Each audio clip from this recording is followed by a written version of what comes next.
Good evening, everyone, and welcome to the March edition of the Sprouts Lecture Series. This is the ninth year that we are hosting this lecture series, and we are very, very happy to welcome Dr. Vidyadhar Atkore, a very eminent river biologist and aquatic ecologist, for today's lecture series. Uh, to give you a little introduction about this lecture series, we started it as a way to introduce and invite people to understand about the various ecological and conservation related possibilities and issues that are there that are facing our wildlife, not just in India, but all over the world. And earlier, for the first 3, 4 years, 5 years, this lecture used to happen on a physical platform where the speaker used to be right in front of us, and our audience between 20 to about 100 people used to be present for various lectures. And then it was at Maharashtra Nature Park in Bombay, Dharavi. And then we shifted to Eco School in Goregaon, where again a similar lecture used to happen, but there were a lot of school students who used to be involved in those lecture series.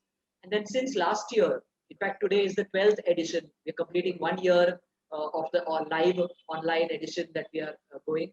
And we'd like to thank Youthful India, Mahesh Samant and Viti Das for hosting this live session for us and providing us the platform to host all the talks from over here.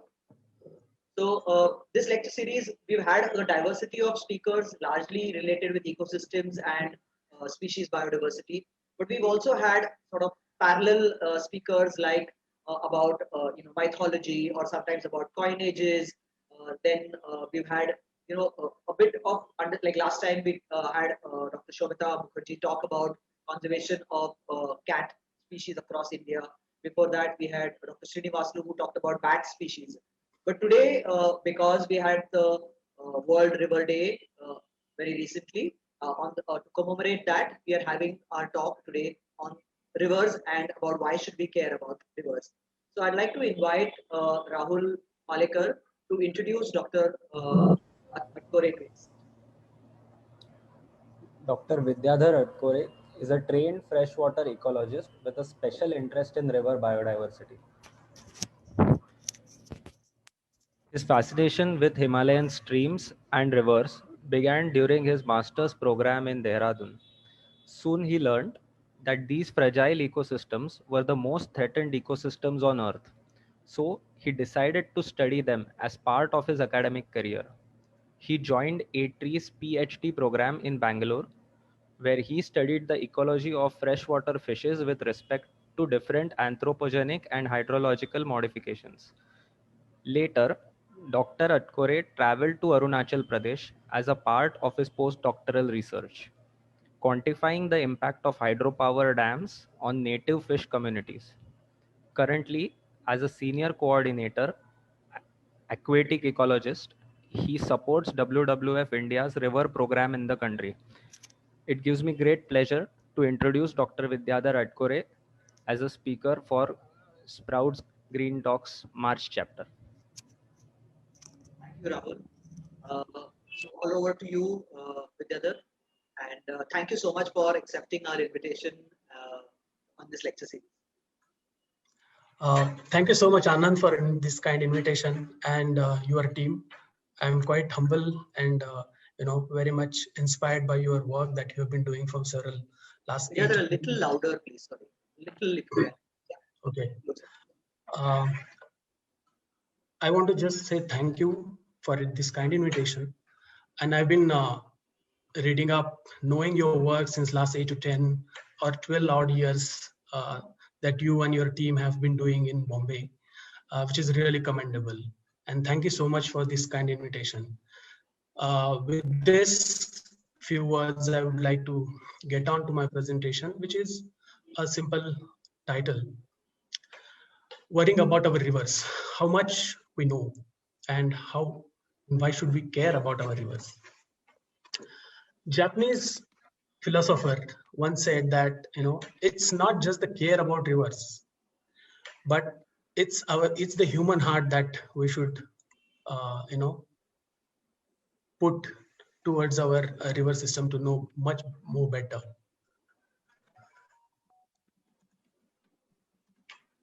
So this is my outline for today's talk.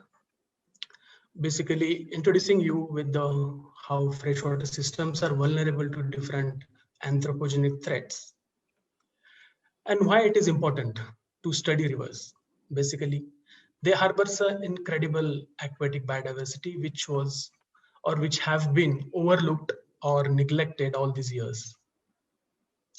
I also would like to give you a small snippet or a key insights, a study that was a part of my PhD on comparing dams and undammed rivers and its impact on aquatic biodiversity, focusing fish. We all know that freshwater is a very tiny fraction when it comes to on the surface of the earth. The major chunk is comprised in the ocean, which is saline. What makes interesting the freshwater proportionately it is less than 3%. What we have as available freshwater to us is merely 1.2%, which is shown in the topmost second column here. Of the 1.2%, major chunk is unavailable or partly available, which is based in ice caps, ground and groundwater. Lake systems or wetlands and associated water bodies also comprise of the major chunk of freshwater fraction. The rivers, on the other hand, comprises less than a 0.49 or 0.5%. Put together wetlands, swamps, marshes, this freshwater ecosystem harbors a tremendous amount of biodiversity on our tropical river systems. To give an example, this is one small example from Amazon River. A small stretch of a 500 meter can harbor incredible biodiversity.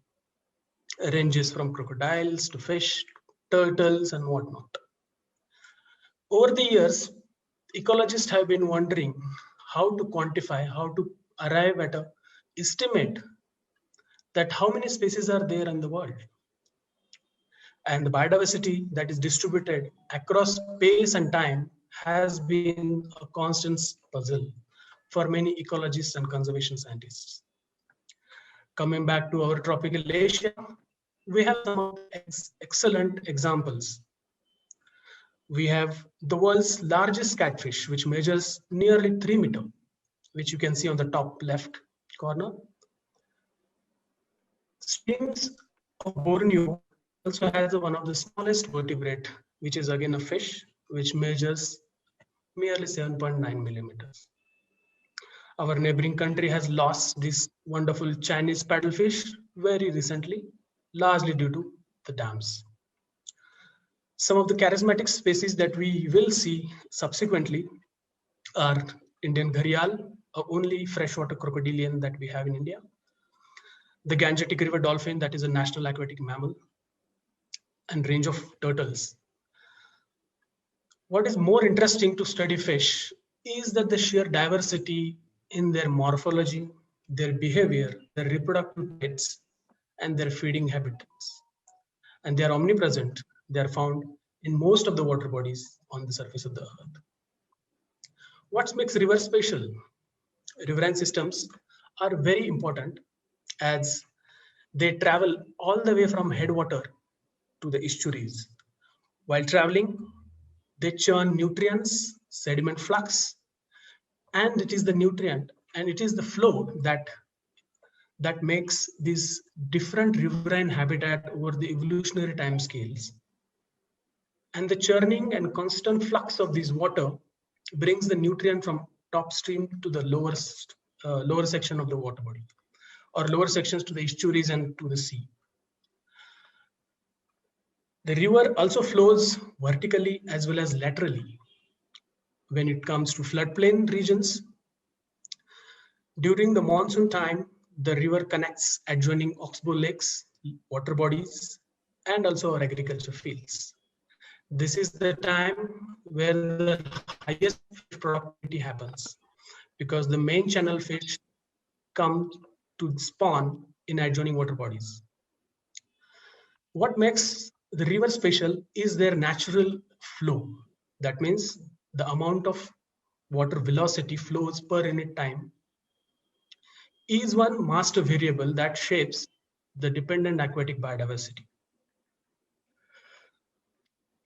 As river travels from upstream to downstream, all the way to the estuary, it shapes a variety of habitat types. And these, mind you, these habitats are not formed because of a 1 or 2 years, but they have formed over the millions of years on the evolutionary time scales. So the major habitat that we know of are pools. These are the small stagnant water bodies. Run is a small, again, a stretch of stream or a river sections where there is a gentle or a medium flow. A riffle section or rapid is often termed as is a junction where there is a high dissolved oxygen churning happens because of the rocks and boulders that it has. Whereas the cascades are the smallest waterfalls, they are often found in the upstream sections of the headwater or the water body, rivers. And each of these river habitat play a crucial role supporting a variety of aquatic biodiversity. To give you an example from our own Indian settings, the tropical river ecosystems, they are connected from upstream to downstream. While the connection, they maintain the connections, they also support some of the mega charismatic wildlife that we see, such as wild buffalo, Indian horned rhino, gharial, which is seen on the left bank, which requires a sandy bank for basking. And this connectivity all the way to the estuary gives a huge productivity benefits to the local communities in terms of fish. So far in India, we have more than 1,200 million fishes that are directly depending on fish. And more than 60 millions are exclusively dependent on it, on other fishery-based resources. However, the ecosystem services, because the functional role that these rivers play, have been neglected by many scientists as well as conservationists, and so to speak, the development and policymakers.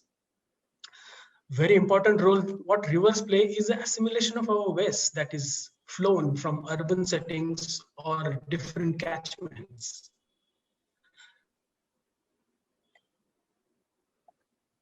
To go on the kind of threats that our river systems or freshwater systems have all over the world are these 5 that the scientists have been studying.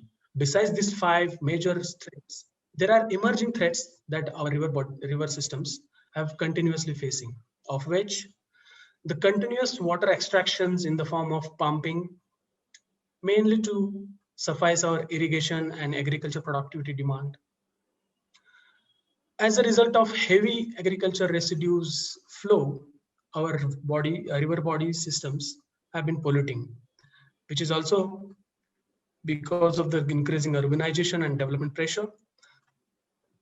As a result, the river habitats have been degrading. This is also partly because of the removal of the riparian vegetation that these rivers has.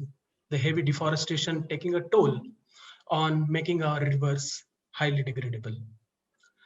The dams have been constantly making our rivers run dry. Hardly there are rivers you can count, they run from upstream sections all the way to the estuary.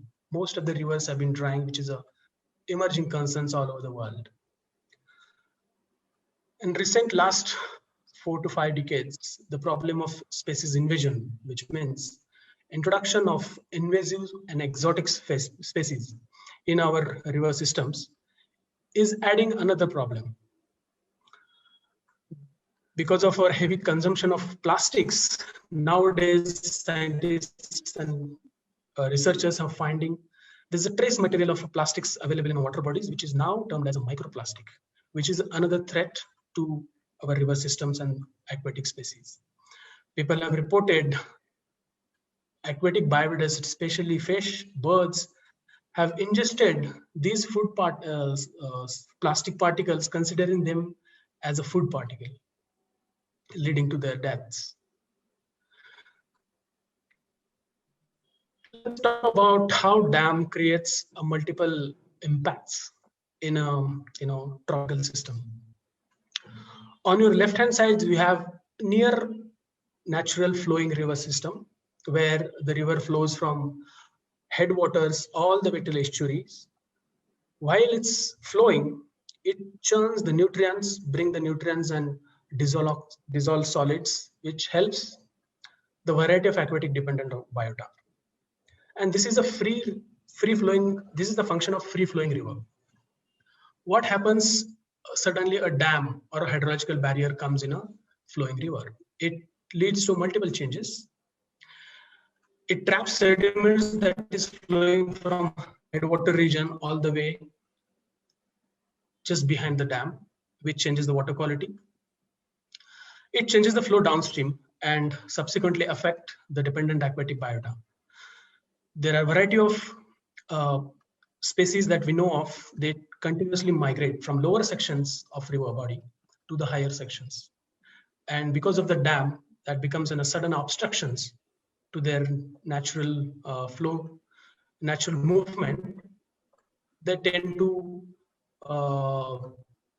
fragment their population. Their population is fragmented. They cannot move upwards. The largest consumption of India's freshwater comes to 85%, which is single-handedly consumed by the agriculture sector, which is the highest ever. By 2050, more than half of the current urbanized Indian population is going to be more urbanized. So that means there is increasing pressure on water, our water systems, mostly rivers, wetlands, and water bodies, which is a larger concern that we have been neglecting all these years. I was talking about the problems of exotics or invasive fish. This is again thanks to the fisheries department. Their contribution every year they pay very religiously introduce these exotic monster-looking fish in our wild rivers, thereby affecting our aquatic life.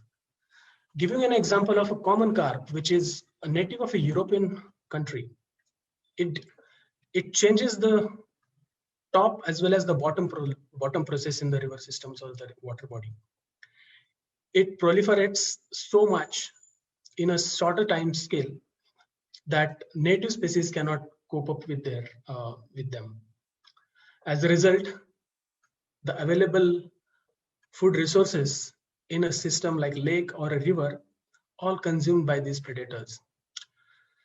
And in the end, the native biodiversity or native fish, which are very sensitive habitat specialists, they have a very special foraging affinity to certain kind of food resource, will no longer withstand against these exotic species. Coming to another major India's grand river linking project. Many people have already criticized about this large-scale interlinking project. When it comes to ecology and conservation, what key lessons that we know of? As I already shown that each riverine habitat is very special because it supports a different kinds of habitat as a river move from upstream to lower sections. The concept of endemism, which means a newly described species is only found at a particular habitat or particular locations. When we can imagine there's a continuous flow of water in all the river systems, the idea of habitat specialist and sensitive species will be no longer existing. Thereby, the endemism concept will completely be lost. The continuous flow or continuous water remaining in our rivers throughout the year, which also again invite more invasive species and diseases.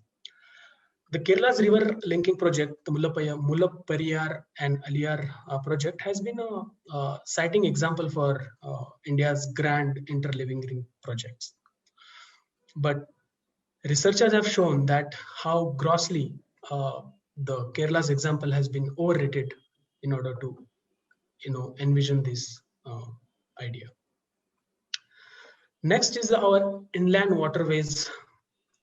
That is again a huge project funded by World Bank, aims to link, aims to expand the river width of major river systems, including Ganga, Brahmaputra, all the way till south.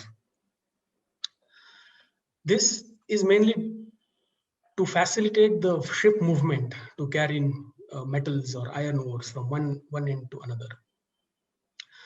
Ecologically speaking, researchers have recently found and published the negative impact of these vessels, the shipping vessels, that they make noise, which is basically an underwater noise, how that affects the Gangetic River dolphins, how it affects the playful behavior of these dolphins.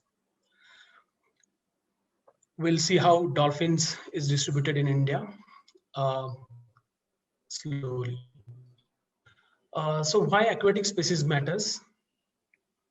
India is fortunate to have a range of aquatic species. They serve as a topmost predator, thereby controlling the aquatic communities. They also indicate their presence in any water body is also considered as a healthy river system. Because of their predatory nature, they are also considered as a topmost flagship species in the river water bodies. They feed mostly on fish, prawns, crabs, and things like that. Their occurrence and distribution is largely governed by the availability of habitat and the prey. And it's not that we may find them in a very, very big numbers like tigers, for instance. These animals, aquatic species, are, although they grow in a bigger size, their density wise, they are found in a very few numbers. And they are highly sensitive to any disturbance that comes from us, be it sand mining, be it water diversion or a dam. Let's look at some of these species. The Gangetic River dolphin that we know is considered as a living fossils, including Indus River dolphin.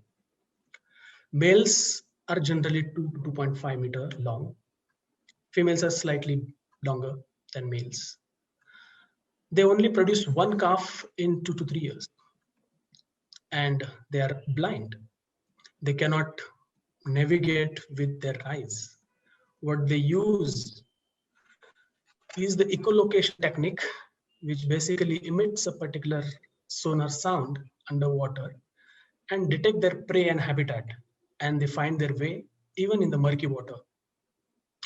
Where are they distributed? They are distributed all over.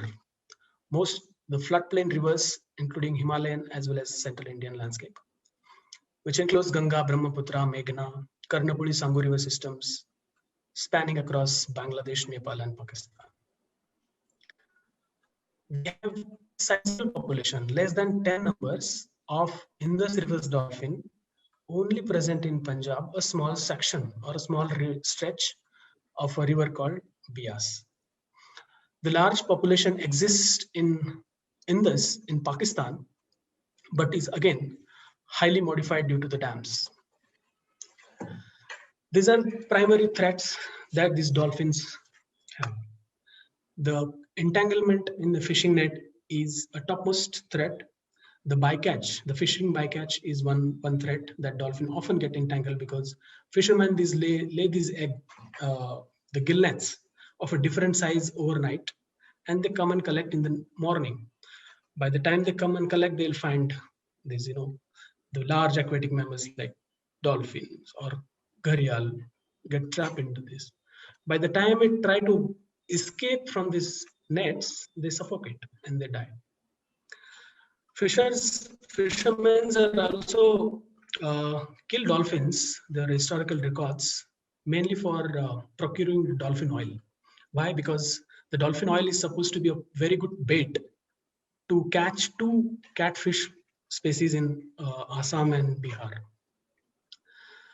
The recent study by WWF India, Wildlife Institute of India, has found that the dolphin oil the prevalence of the dolphin oil, the preference of dolphin oil among the fishing community is still existing, and their preference to give away the dolphin oil is not coming. So which is another threat that we should consider when we look at the policy interventions. As I was mentioning, the dams already fragmented the existing population and the natural distribution of dolphins in a bigger way.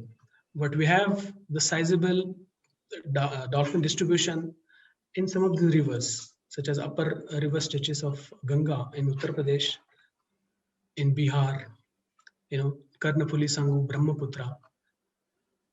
Increasing threats by inland waterways is causing another damage to their habitat by dredging operations. Basically, the idea is to make these rivers plain, to make a deeper enough so that the bigger ships can ply easily.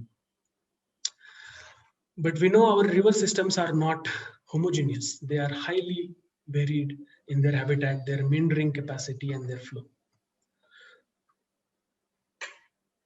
The impact of inland waterways, I was already mentioning, has clearly shown by studies conducted by Day et al., which published in the scientific report, a communication by Nature publication. The amount of surface time that dolphin needs to take usually ranges from 1 to 2 minutes. But when we have a dredging operations going on, the research have recorded the surfacing time is about 6 to 7 minutes, which means the dolphins are distressed. They're showing the distressful behavior, and any distressed animal cannot breed easily, as we all know. Let's come and talk about the Indian gharial. Currently, we have less than 1,000 numbers, mainly in 3 river systems. They are highly critical endangered species, scheduled 1 species under the Wildlife Protection Act. Their distribution is again pocketed in Chambal, Girwa in India, and Rapti Narayani stretches in Nepal. There has been a constant effort from conservation organizations like WWF to introduce these species in different water bodies, especially in the Bias River in Punjab. They are exclusively fish eaters. Male ranges, they are slightly more than female.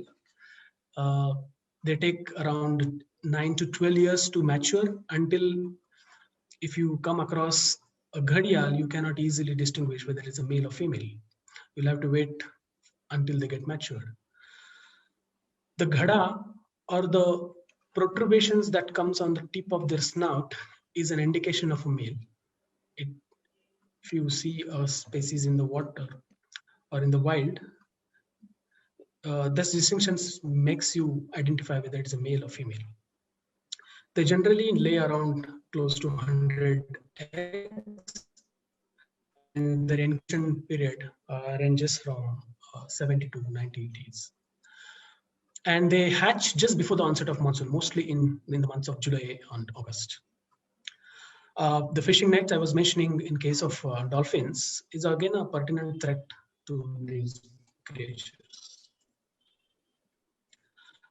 Talking about tortoise and freshwater diversity in India, we have enormous freshwater diversity in India. Tortoises are mostly terrestrial, whereas the freshwater turtles are aquatic and highly dependent on the river systems. Their threats, they are also very highly threat prone. Pelage farming, or the cucurbitaceae farming along the floodplains of Ganges, is a constant threat to their nesting habitat. And there are instances where people indulge in capturing them by using hook net.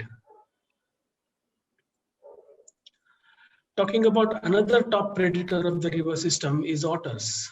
There are 13 species of otters in the world. We have 3. They are smooth-coated otter, the small cloud otter, and the Eurasian otter. They are highly sensitive to any alterations to the stream habitat, and their disappearance from one river systems or another water body largely entails or largely imply that the river system or a water body is highly degraded. How can we identify them? If you take a walk along the streams or floodplains, river systems, you will see the tracks of the waters looking like this. They are very distinct from dogs. As you see, there are no claws of each of these tracks. Their fecal matter is also called as sprints, which looks like this. As the fecal matter grow older, it turns white because of the calcium content in it. They mostly eat on fish, crabs, mollusks, and they have a interesting behavior, defecating at one particular site as a symbol of marking their individual territories. There is a small footage, a very rare footage rather, of Eurasian otter was shot in Arunachal Pradesh. Let's take a look at this.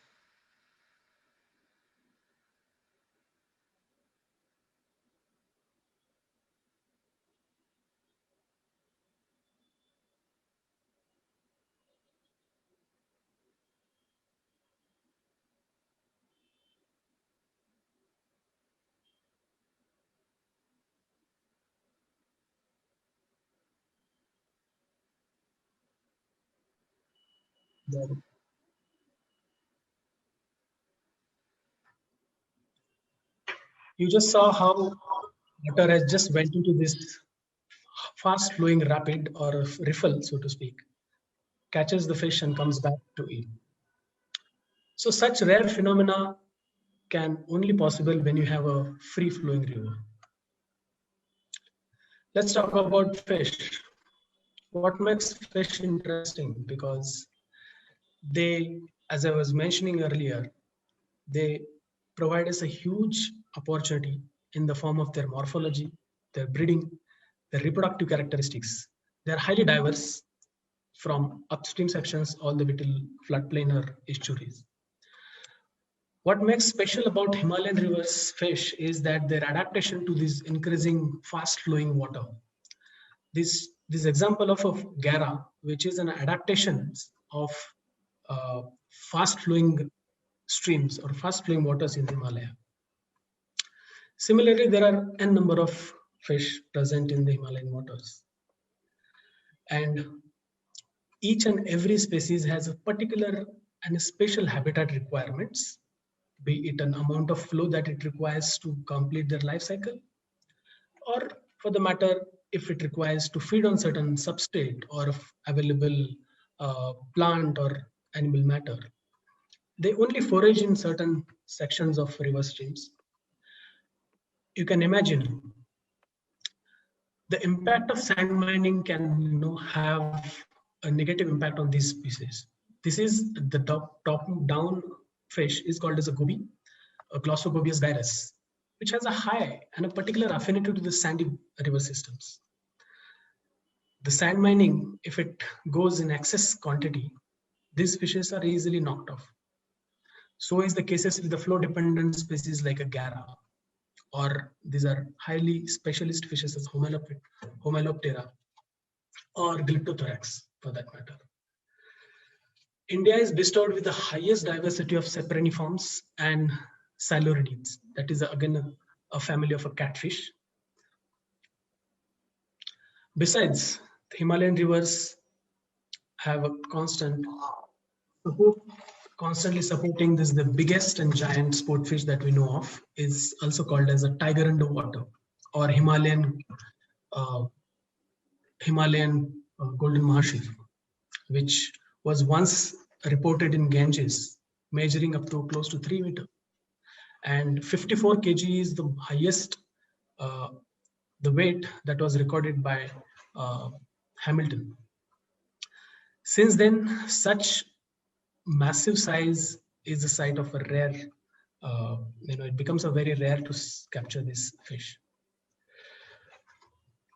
This fish travels all the way from lower section of the streams or rivers all the way to upper sections, largely 3 times a year to complete their life cycle, may be it a foraging requirement or a migration habitat Migration is a longest ever recorded in the Bhutanese river, but we don't have that liberty to understand these species in order to know how long do they travel, because our rivers are highly fragmented because of the dams. Besides dams, in the higher Himalayan stretches, destructive and illegal fishing also poses an immediate threat to their young ones. As a result, getting a large size that we just saw in the previous picture has become a site of a rare phenomena. Just a year back, we tried one attempt of tagging 4 individuals of golden mahashir in a tributary of Ganga, which is Nayar, up in the Himalaya. And we released these creatures and we followed and monitored their movement close to 1 to 2 months. What we find is that in the deeper pools, the female seems to occupy the more depth strata as compared to the males. Although the temperature was similar across the strata, what we later found that the maximum 2 kilometers distance that one individual traveled from the site of tagging. And we were unable to trace these guys all the way till Haridwar, because we know there is one barrier near Haridwar, and till that there's a fairly close to 100-kilometer stretch that is free flowing for these rivers, these species. We thought we will be able to, capture or record or detect their movement pattern by that area, but we couldn't follow. And subsequently, the COVID hit us. We could not monitor these individuals later. Another iconic species of mahashir that we have in peninsular India is humpback mahashir, which is slightly smaller than the golden mahashir, which is measure close to 1.5 meter and 45 kg it can grow to. Currently, this species is only found in the bigger river stretches, and aquatic surveys are undergoing to understand the habitat and flow requirement of this species. Coming back to diverse biodiversity hotspots region of Western Ghats, researchers have continuously describing every new fish species from the remotest corner of the Western Ghats. And this brings to a close tally of close to 400 species of freshwater fish that we have so far. And mind you, among all the vertebrates, more than 60% are exclusively found in Western Ghats, and they are endemic, and which is the highest conservation prioritization goal that our policymakers or bureaucrats can focus on. The rivers of Western Ghats are highly dammed, and they're highly densely populated because of our sheer human presence. Despite of this damming hotspots, there are east flowing and west flowing rivers continuously harboring the highest diversity of fish, aquatic vertebrates, and aquatic plants. To give you a small case study and example, I compared 4 river basins in the state of Karnataka and Goa, try to understand the organizations of fish communities at different levels, different scales in few river basins, namely Tunga, Bhadra, Malaprabha, and Mahadevi. So I went on to fish from one stretch to another, one river basin to another river basins, covering 4 river basins, 32 streams, 158 stream segments. At each stream segments I characterized stream habitats, also measured key water quality parameters, including dissolved oxygen experiments, which is a very important parameter when it comes to aquatic life, and it changes as the temperature rises. I documented nearly 100 species of fish. All are native. There are not a single species of exotic fish that I accounted. or I encountered in my study. What was interesting to find is that as compared to the dammed river basin, which is Malaprabha and Madhi, undammed rivers had remarkable high amount of endemic species. And there were lot of species which are habitat specialist and flow dependent. Undammed rivers is another characteristics of a free flowing rivers. So we can understand these endemic species are highly flow dependent. When it comes to regulation, when it comes to dammed basins, there are several species which again outnumber the diversity, but they are modified to these hydrological modifications that created because of the dam. Because these generalist species were easily adapted to changes in temperature or water quality, changes in water quality. And they were able to produce more as compared to the habitat specialist fish.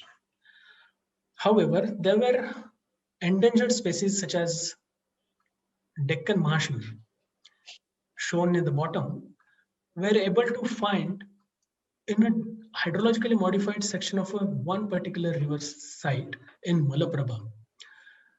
And that was remarkable because even if it is hydrologically modified, there were certain sections of river were still holding the habitat specialist or endangered species like this. Going on to talk you about the case of the fish assemblage recovery in river systems is again coming from my study river, which is a Malaprabha. Here, I led the stream walks, both upstream as well as downstream section of the river, and quantified the fish diversity. My hypothesis was how many species or what proportion of the species that I find above the dam, which are unaffected due to the regulation of dam, can be found downstream. And the proportion of the species that we find from upstream to downstream is what we termed as a species recovery, which is nothing but the emergence or occurrence of species that we find upstream. Only the sections which are comparable sections which were unmodified or unaffected due to the effect of a dam. Strikingly, we find very less species immediately below the dam, primarily because of unavailability of suitable habitat for these fish. Studies have shown that immediate below the dam, the water quality changes, the substratum changes, and these migratory species, although they move from one region to another, even in the downstream sections, were found in a very less number. As we progress, as we move away from the distance of the dam, we were beginning to encounter many number of fish species. In total, 24 species.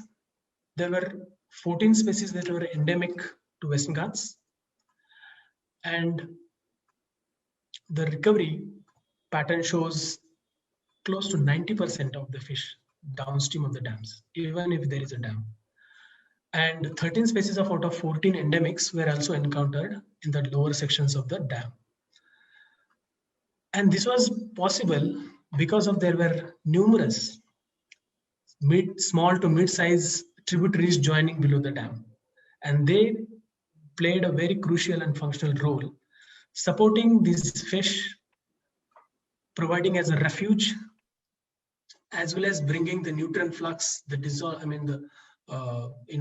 amount of the flow that they bring from the upstream sections all the way till main channel. That has led to the ameliorate the riverine conditions. As a result, you will find more fish species. So, a recent paper in the Nature has mapped world's largest rivers, which were free flowing, and they found that less than 1/3 of the world's longest rivers are currently free flowing. So this brings us to ponder Are we going to do anything about making our river free? Coming to end of my talk, just to summarize the key points that I've mentioned in the beginning. All these years, rivers have been overlooked. Sheer interest in terms of their aquatic biodiversity has been started in very recent times. When it comes to diverging water, researchers have pointed out that we require an honest assessment of the water demand, even if it is transferring of water from surplus river basins to the deficient water basins. How much water quantity is actually required? And the honest assessment should be made to public. That often is not the case. We should also put our emphasis on long-term monitoring of aquatic biodiversity and the hydrological data that is available by Central Water Commissions throughout India in more than hundreds of hydrological stations is again a matter of accessibility, which is not easily available to the public domain. Most of the Himalayan rivers are classified. That means one has to, follow a particular guideline to procure this data. Despite of making several such requests, I was not able to procure any stream flow data for Northeast rivers for my research. So maintaining free-flowing rivers is an important task. Moving from minimum flow requirement to the ecological or environmental flow requirement, targeting key habitat, key aquatic species is or should be our focus. The topmost priority should be given on whatever the rivers that we have, they should flow freely. Maintaining river restoration or river connectivity is a very important task that many of the developed countries have been doing in recent years.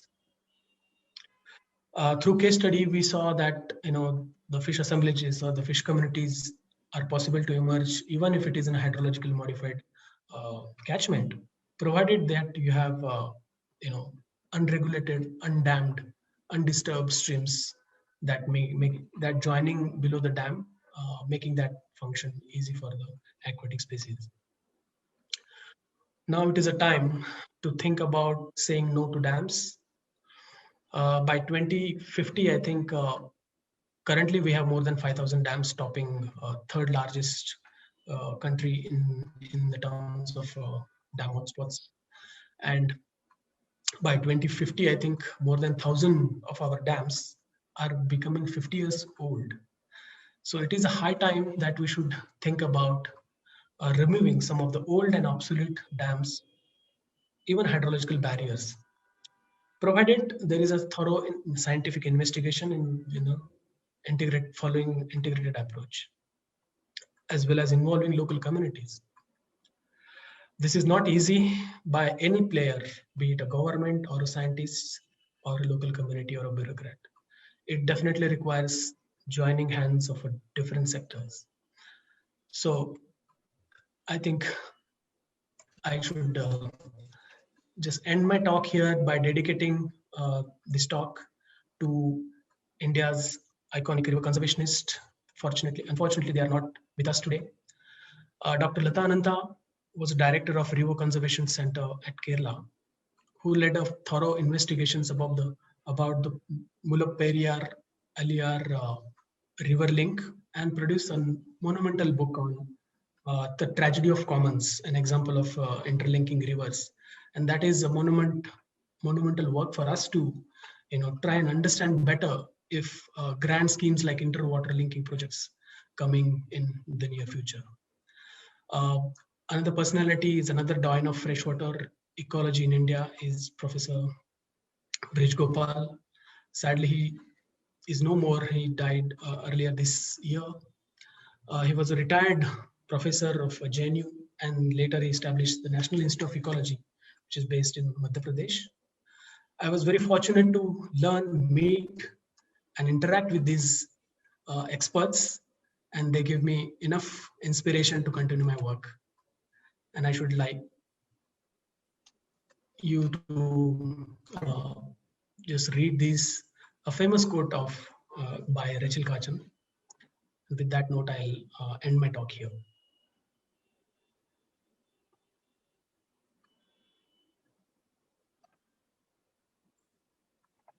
Thank you.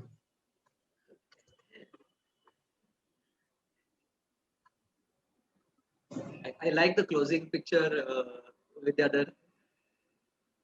I think you should take a sip of water because you must be really parched before. If you're talking of rivers, then yeah, at least let's take a. So there are some very interesting questions which have come up. If you're ready, we'll shoot them. Yeah. Yeah, I'll request all of you all the other speakers to. You can stop sharing your screen so then we can put it on full screen and have a more interactive session here. Yes, I will. Thank you. So firstly, thank you very much. It was an absolutely informative session as pointed out by Chinmay Dahanukar also. The first question is from Amruta, that what are the reference materials that are available for identifying of freshwater fishes, whether there are grey literature books or websites that one can refer to. This question is also from the point of view there are a lot of college and school students who are there in this audience today. So what would you recommend for a person to start and get interested into freshwater ecology? What are the books and websites you might recommend? Yeah. Certainly, I mean, the taxonomical literature is enormous in India and fish diversity is very well documented. However, there are very few pictorial or handy guide that we have today. But I'm sure that with the growing interest among the researchers, very soon we are going to get a photographic app or a picture or a field guide on freshwater fishes of India. So we're going to wait for that. And how can one contribute to that also, if you could tell us? Yeah, certainly. I mean, just few days now, there is a international fish taxonomy workshop being held and organized by Kerala Agriculture University, Kerala Fisheries University rather. Kerala has been describing scientists and researchers from Kerala specifically, Dr. Rajiv Raghavan's group, has been describing species of fish from different corners of the country. And there is an opportunity for students to come and attend such workshops where there are world experts on taxonomy coming and delivering their talks and also telling and teaching how to identify basics of taxonomy. Is it open for people to register and join? I believe so. I think the deadline has just passed. Okay. Is back, but I think if interested people they can write and request the organizers. Perhaps there is a chance. There is a book by Jairam, Dr. Jairam, who was a director of Zoological Society of India, has written a book, but it is again an old one, but it also gives you a very good idea about how to go about identifying some of these fish. Sometime back, just a couple of years back, we published one field guide on fishes of Sahyadri, which is available openly. People are interested, I could send a soft copy also, yes. Which has 50 species altogether. So yeah. Okay. So the next, it's a comment come question from Amit Hegde. His question is: wonderful talk. As you mentioned, river or stream microhabitat play a very important role. Please, can you share how important these stream microhabitats for fishes, frogs, especially in higher altitudes? Your experiences from southern India, Karnataka, Kudremukh, etc. Yeah, thank you for the interesting question.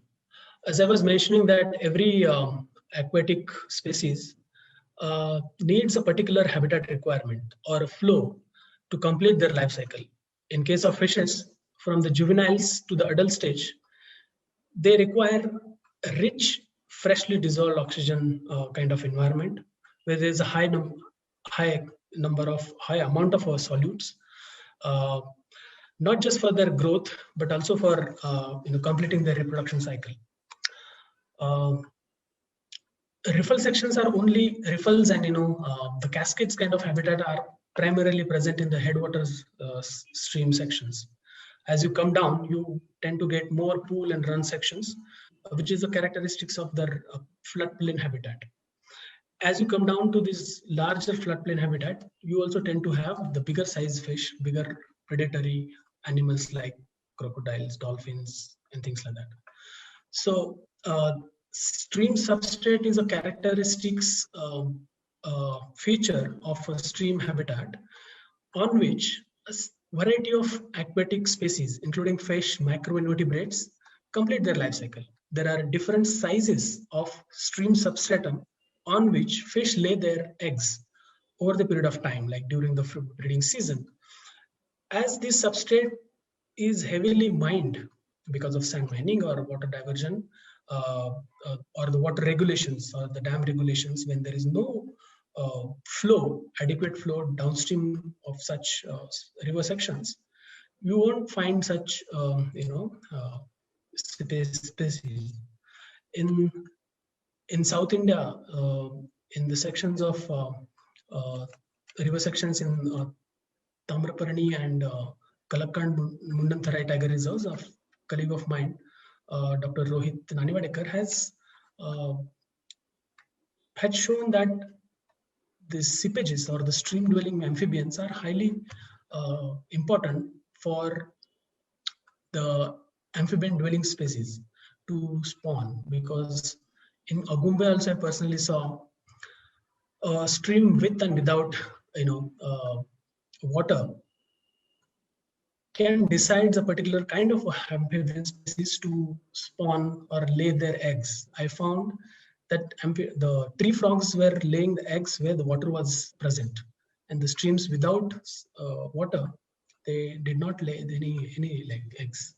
So in that sense, every habitat feature is highly important, not just for fish alone. For benthic insects like aquatic insects, they are also a part of fish diet, and fishes in turn are a diet of large predatory species like otters, dolphins, and crocodiles.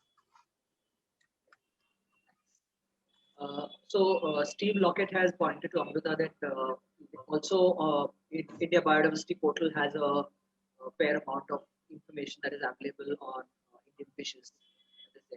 Yeah, thanks for pointing that out. Yeah, that's true. So there are several other questions. Krishna K has two questions. One is that you mentioned in the beginning that gharials are the only freshwater crocodilians in the country. I just wanted to confirm if muggers aren't totally freshwater. That's one. You want to answer that first? Yeah, so mugger, we have marsh crocodile, which is a species of crocodilian, but that is not exclusively found in freshwater. The tolerance of freshwater defines by the salinity level, and to which the only Indian gharial is exclusively found in water, but the mugger is also found in the secondary, or the brackish water or estuarine or marshlands. Second question from Mr. Krishna is regarding dams. As you have rightly mentioned, dams have several detrimental impacts on riverine systems. Can you suggest some measures that can reduce their impact so that they act as middle ground for humans as well as freshwater species or biodiversity? Well, the reason that we have so many dams is sheer interest of the development lobby. The interests coming from scientists, conservationists, ecologists has been fairly recent. There are several recommendations people have been, suggesting all these years. Until now, we lacked primarily or empirical data as to prove that what is the habitat or what is the flow requirement of a particular species. Recently, my colleagues from ITRI have suggested a particular flow regime for gharial in Madhya Pradesh, Bansagar Dam. And that has happened because of the continuous effort and continuous field research and producing the empirical research data. Although we have such data coming from the government bodies, but there have been serious questions on their transparency and sharing such data, try to understand and estimate or establish the flow ecology relationship for the key species. So short answer, making the river flow, regulating free flowing, the releasing amount of fresh water flow from the dams is an important aspect that people have been recommending. There needs to be further follow-up of maintaining the river connectivity is one thing. Like I was saying that this is now time for us to consider saying no to new dams, and also go back to our traditional water harvesting systems such as Johad, or there are examples from Raligan Siddhi or Hirve Bazar, and even the tank irrigation that Tamil Nadu system has. So we should also try and understand how best we can conserve our water and just not go on constructing or making our river systems open for any national or grand projects that the scale that we cannot easily tackle. I hope you're ready for some more questions. Huh? There are a few more to go. Yeah, sure. Okay. So next again is by Amit Hegde. His question is how dam construction affects first order and second order streams, which are actually not submerged. Well, I do not know if any dam has not submerged first or second order stream, Okay. which is counterintuitive, because dam, if it comes to higher elevations, bound to submerge all first and second, or even most primarily first and second order streams, and major chunk of forest. Right. So it's a no-go situation completely. It always needs to. Yeah, it does submerge all the first and second order. So Deepak Gurjar, this is the next question by Deepak Gurjar. His question is, are bunds and as damaging as dams? So can you just explain the difference between what is a bund and what would technically qualify as a bund and what would technically qualify as a dam? And are they both equally damaging? Yes, certainly. If you look at the ecological impact, both are damaging. The dam is any structure, any concrete structure as defined as 1.5 and 15 meter and above are considered as the large dams. Where in case of a barrage or a check dam or a bund is a small structure relatively measuring anything that can go around 2 to 5 meters, and it can be easily regulated by small operations, by opening the doors and things like that. Both these hydrological modifications, hydrological structures has, they modify the river flow and in turn affects the biodiversity that we just saw. So next is a comment by Dr. Ashish Nanambai. Saying, sir, it was a very well explained talk. I learned that there is a wide variety of life around rivers. Also the importance of understanding the survival of these species. So, yeah, thank you. So before we go ahead, I have a question. Actually, I have a whole bunch of questions that are there. So one thing that I wanted to ask you, if you can elaborate or talk about a little, is about the status of urban rivers or rivers that pass through urban areas.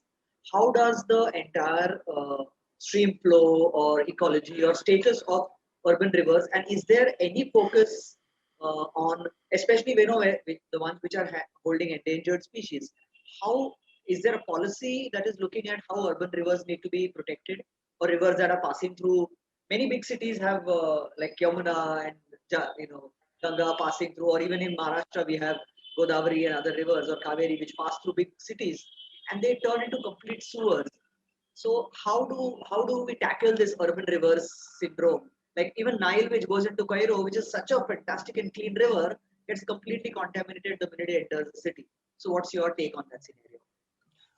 I think it's high time. People have been pointing out this all the time, that there's a clear change in mindset and perception, and that is required among all of us. In fact, how we've been worshipping rivers like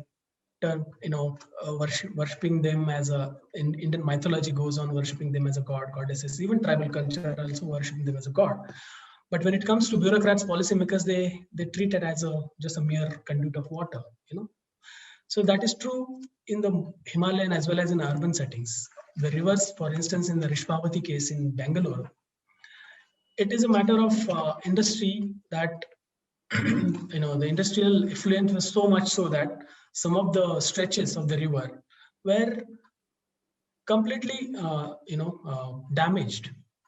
As a result, some of the water used to flow in the adjoining lakes, and the amount of the flow, amount of the foam that you see in some of these lakes bodies have led to the fire, and some such situations have been very dismal.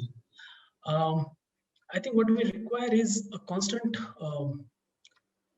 push, or there is a general awareness that is something that is lacking among our general public, and people should come forward to voice their opinions against any damage that our river systems has, even though not just the river system but the water bodies have.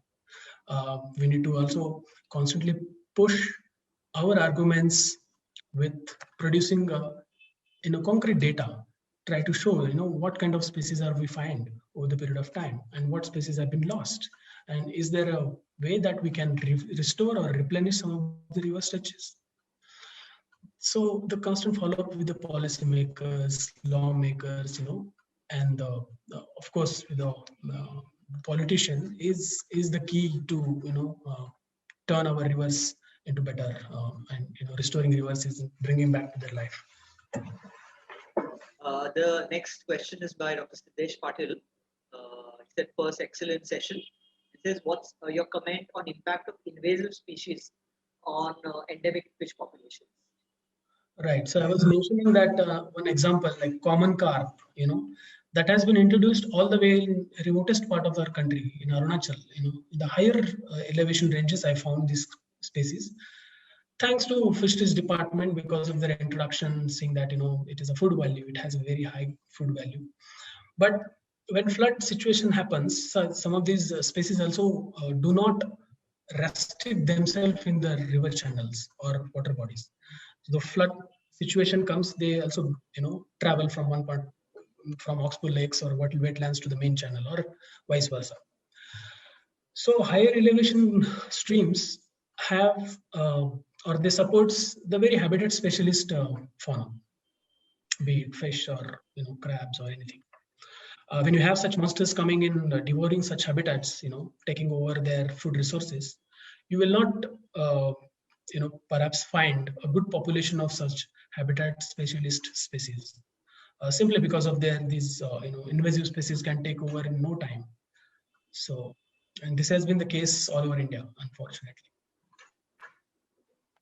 There's another question from Amrita, and I'll add to that question actually. More so because we work a lot in the urban setups. She's like, where should one start with respect to restoration of rivers, especially urban rivers? And in urban areas, river conservation means concretizing the boundaries of the river. So how does one start with the restoration of an urban river? And in cities like Bombay or coastal cities, Cochin, Bombay, or these places, Calcutta, we've got very small rivers in many cases. The headwaters are very small. So how does one conserve such rivers? Okay. Thank you for that question. I think the Sprout is one platform where people can just come and join and form a groups, and just remove the plastics, or try to collect the whatever lead, old fishing nets and things like that. So these small efforts can lead to particular rivers free flowing. I mean, it can make amenable habitat to the river systems. In case of Pune, people have come forward. The senior citizens have come forward. They've come forward to clean their rivers on a regular basis. They had made a remarkable example. They have set a remarkable example before the country. The case of Tamil Nadu, in case of Coimbatore city in Central, there are school teachers and children and college going kids. They all came forward and they voluntarily invest their time and efforts cleaning these water bodies, and they have not stopped till now. And we have been, listening their success stories through newspaper channels and things like that. WWF is another pioneer platform where people like us, as a small group though, but we are there to help and provide guidance. And our motto is to provide nature educations and provide or any support to making our river free flow. So maybe also the river park in Singapore, the Chengchen River, where they have made a river park where people come and they do experiments, how water levels rising, changing, or, simple river, water cycles or pan chakkis and other things which they have created over there. So I think what has happened, we see at least in the urban area, is that the contact of common people with the river has gone. So either it is a place to throw away your flowers, or where it's a stinky sewer, where, so I think increasing the contact, or religious, putting in religious idols and other things. So the contact that people have with river, and in Kerala where they have boat festivals, etc. So maybe kayaking and other things can be introduced. But having said this thing about having kayaking or other things, do you think is the impact of water sports on river? Like, of course, bigger transportation does cause problem, but all these new water sports for ecotourism, under the name of ecotourism, that is coming, do you think it is having an impact on the river ecology? Well, it is an area of interest and research for certainly, because we don't have any studies that is showing us, how river sport is, affecting in any way. But I think certainly, I mean, if it any number or any such sports, increase in any number, even if it is a Himalayan river or Peninsula river, it is bound to have some impact, because the elusive species like otters and gharials and dolphins will be, they are very shy and they will not tolerate any human presence around. So there is bound to be some disturbance, no doubt. Yeah. So I think this is another area of good research. There's a question by Aradhya Sardesai. He asks that what can be the consequences of introducing species such as gharial in areas where they have been absent for a long time? Will they be killed in retaliation by people simply out of competition for fish? Fears or rumors or account of competition of fish, since people are dependent on fishing, sand mining, etc. for livelihood. Any examples about such clashes from India? Well, I think this is not my expertise, and my colleague Tarun Nair would be a very, expert. I mean, he's. But suppose a place, just to take an example, yeah, an area like let's say Rajaji National Park, which is a tributary of it goes into the Ganga, and it's a protected area. It does not have a human population. There have been historical records of gharial there, like Corbett has a population. So similarly, in Rajaji, a small population can be introduced. Do you think there are possibilities of such things? Certainly, there has to be. I mean, there are n number of possibilities, provided we follow a scientific approach. We should only go back to areas where we know that certain stretches can be effectively protected, not by the terrestrial protected area regime, but there needs to be dedicated team to monitor such the populations, so to speak. So our efforts in releasing some of these gharials in Bias River is it's coming to a big success now, because this already state of government of Punjab, in fact, has declared that as a Bias conservation reserves, where it's the dedicated team employed on day-to-day basis to monitor the movement of dolphin as well as gharial, where we have in this river dolphin. So such experiments are important, but we should definitely do this, provided there is a thorough scientific backing. I have another question for you. Is that much of the documentation, historical, especially the British, angler kind of population documentation of fishes, so that probably has led to extinction of, or reduction of numbers of some kinds of fishes, and focus also on the edible fish species that are there.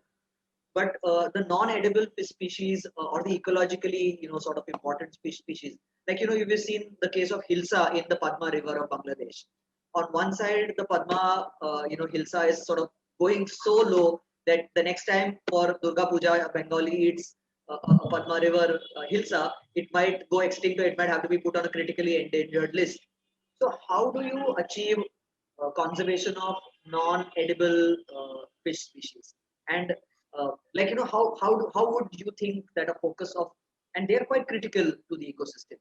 So any strategies and thought process? You should give me an example of non-edible fish. Non-edible fish. Okay, all, or you think all of them are consumable or consumed by people? I mean, this is what the common perception that we have in India. Okay. They don't consider any fish as a wild fish, So precisely because of that reason, we don't find endangered species like mahashir in our Wildlife Protection Act. They are not scheduled. Okay. But they highly deserve such prioritization. So there have been efforts to offtake the invasive species in our water bodies. So there are efforts again coming forward from Kerala, where citizens have been angling, campaigning, angling only targeted fishes, but that is a very fraction or a very small effort. If it need to be scaled, then it needs to be handholding from different stakeholders. Because about 15 years ago, I was doing an environment impact assessment study of the Tapi River, and it was next to the Belghat and Sipna and those parts, Sipna River also.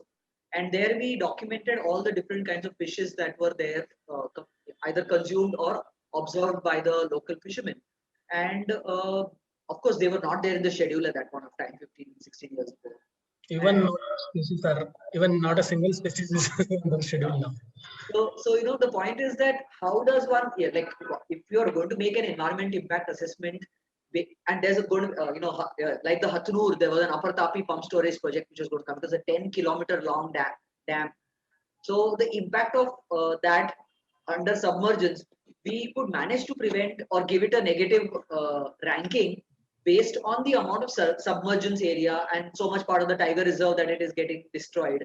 But from fisheries point of view, from the ecological point of view, that how shallow water fishes cannot survive in deep water, and that area was extremely diverse. I think we found some 60-70 species of fish in that area, and that they might be lost when you create a 800 or 1000 feet column of water. That fishes which are in 20 feet may not be able to survive in a 1000 feet column of water. Absolutely. So, we could not create a strong argument to protect the fish diversity of that. We just documented them and said, okay, these are the ones which are commonly eaten in the market, and these are all the other known species that are there. So I think we should probably create a group or a camp.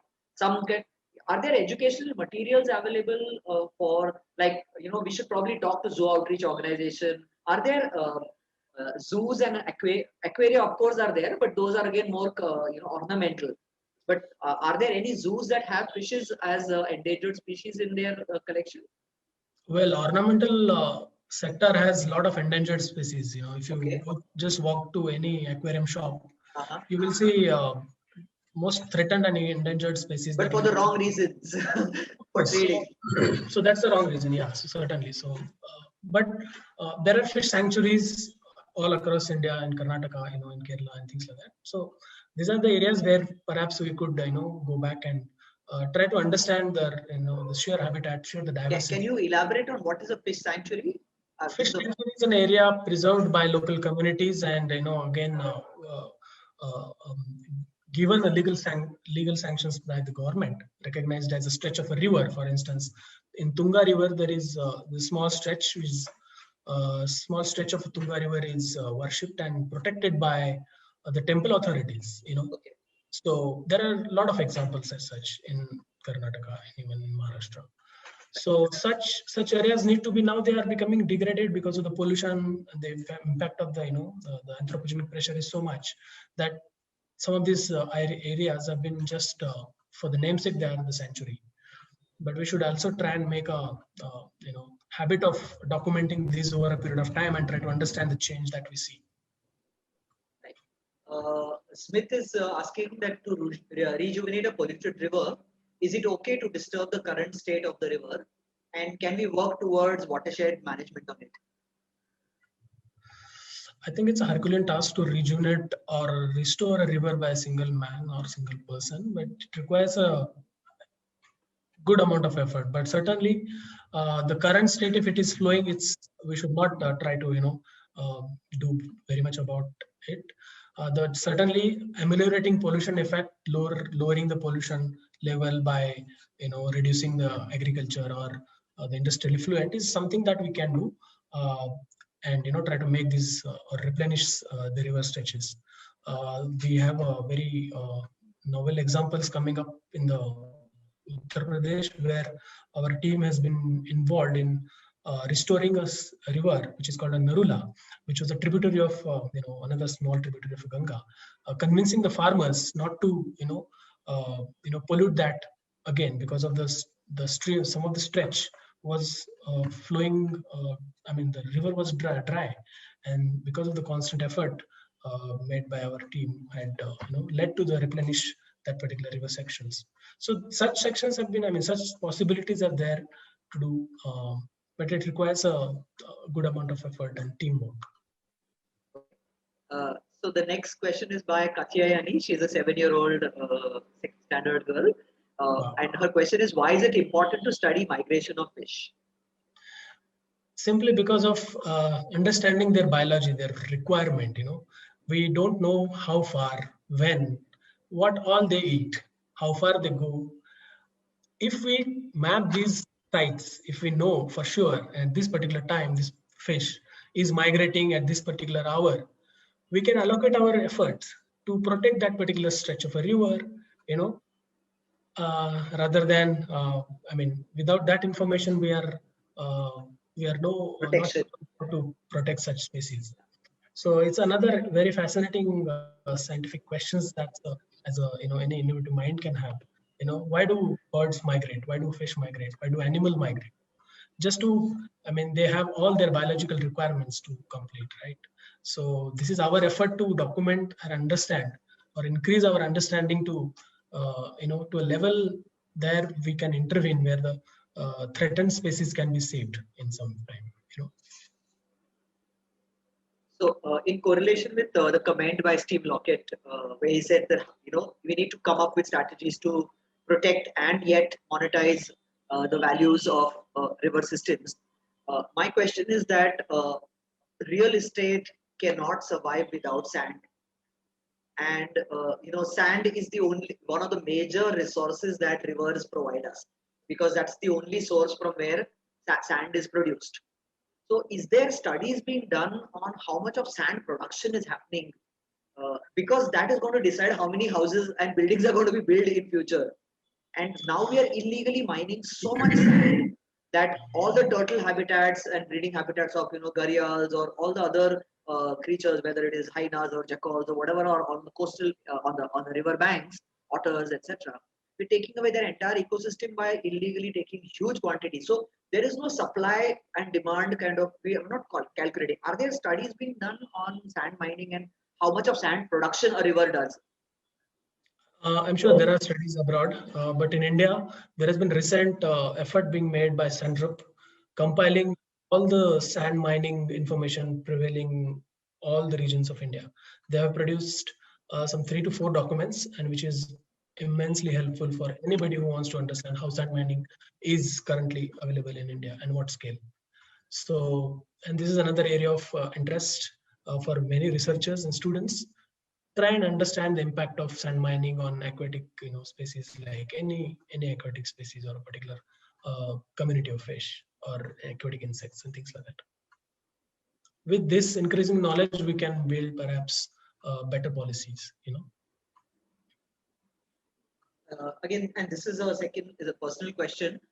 I was in Bhutan a few years ago, and we saw a otter, actually 4 otters, jump in, swim, and come out. So do you think those would be Eurasian otters? Well, the distribution is such that you may find Eurasian up there, because the Eurasian otter has a very wide distributions all the way from Europe to Himalayas. So it's hard to say. I mean, if you don't have, even if with the photographs, we try to struggle to identify. We have video. I have video footage, but yeah, because when we told the monastery people, they said, "Oh, you saw God." They believe the otters are God over there. They worship them in the river. So they were so pleased that they said, "You all are very lucky to have seen the otters. Seeing an otter in our area is believed to be like seeing God."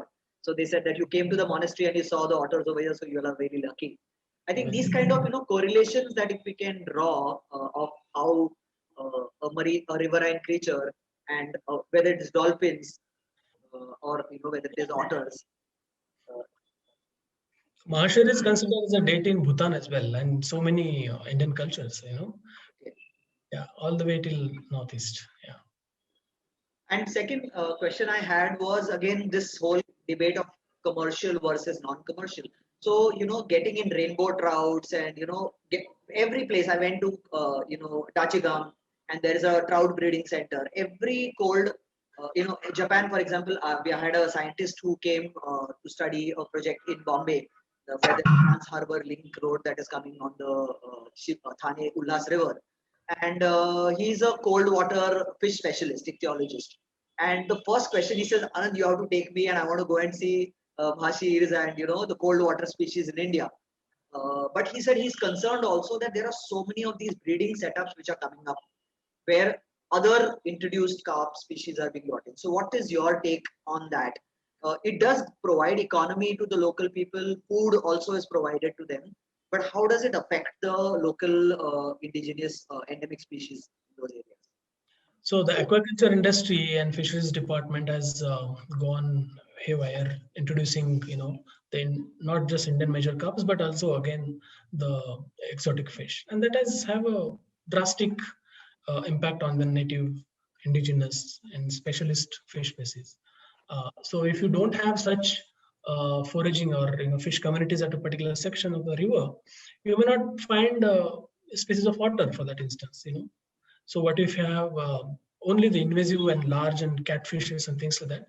The dolphins and crocodiles are not going to eat because that's not the specialized diet. So because Dachigam has brown bears and black bears in that area, and these trouts would have been their natural food in the higher grounds. So obviously they are enclosed over here. They don't get to migrate also in many cases. Yeah, and our Himalayan bears are not like grizzlies of America. Yeah. So what we see on the television is different. Reality is different. So any concluding questions anybody has, or we can take two more questions at the max. It must be really exhausting for you, right? No, it's fun. So Sprouts, has a small bunch of people, but they are very interested and intense. So if you could, while closing, give us 2 or 3 takeaways as to what at an individual level you think that people should do in their life to, or how should they interact with the river or river conservation? How can they get involved? I think we have to be active, active enough to make effort to restore our river stretches. Also try and join hands with scientists, practitioners that have been working in your area. Based on the smaller can you suggest any internships or positions that are there that students might be able to? Well, I think bigger organizations, smaller organizations, all offer internships for the students, including WWF, A3, NCF, NCBAs and all that. So what one needs to be actually do is, they need to just find a person, their availability and their interest. If it is matches, if there is a, the idea is any idea can be welcomed by the scientists. So people need to come forward. I mean, there has been a very limited amount of research on expressing interest in river systems, freshwater bodies. But fortunately, last 8 to 10 years, there has been an increasing interest among the students and young researchers. So such openings are always published in ETI email, perhaps So there are wide openings available from different researchers, regular checking websites of organizations like that I just mentioned, even writing to people and trying to find out if there are possible opportunities to working, or trying to get a hands-on experience or something like that can be easily doable. Thank you so much, Dr. Vidyadhar Atkore. This was fantastic. We are very happy that I believe that the rivers are like the blood vessels of our body, and we are not at all looking at them whether they are clogged, whether they are polluted. We are only concerned about the health of the country per se. But what flows within it is, if we don't care for it, then the country is going to choke. Our fields are going to be affected. Our agriculture is going to be affected. Our industries also need the same water. So if we want to have a healthy economic setup for this country, then definitely focusing more on our rivers is very important. I remember having discussed with Professor Mishra, who was a major activist for Ganga protection, and who put his life he literally gave his life for protecting that river. And he used to say that if you are dishonest to your river, then you are dishonest to your country also. So thank you so much for this fantastic, wonderful talk, and to expose us to such amazing landscapes that you got the opportunity to work in. Maybe we could, if you are ready, you can take us to one of these locations for a small camp, which WWFs are is very famous for taking young people for camps and engaging them. So how to learn taxonomy in field and other things. So if you could plan out a short camp somewhere, Sprouts would love to partner with you on that. And I'd like to thank again the Youthful India, Samant, Vidhi, and my team members, Amruta, Rahul, as well as Aradhya, for support on this lecture series. I would like to announce the next month's lecture series. It's going to be fantastic. It's about the biodiversity and the condition of the Antarctica region by Dr. Ganesh Pangare. So the date and details will be announced very soon. So thank you once again, Vidyadhar. And thank you so much, Anand, and your team. If you could share an email, then participants can contact you in case they have any questions or if they want to volunteer with you. Yes, anytime. Yeah. Thank you so much. Thank you so much, everyone. Thank you. Goodbye. This video will be available on our YouTube channel, the Green Channel. You can watch it there, as well as it is there on the Facebook page of Sprouts Environment Trust. So either of these locations, you can see the live video present over there. Sure. Thanks again. Thank you.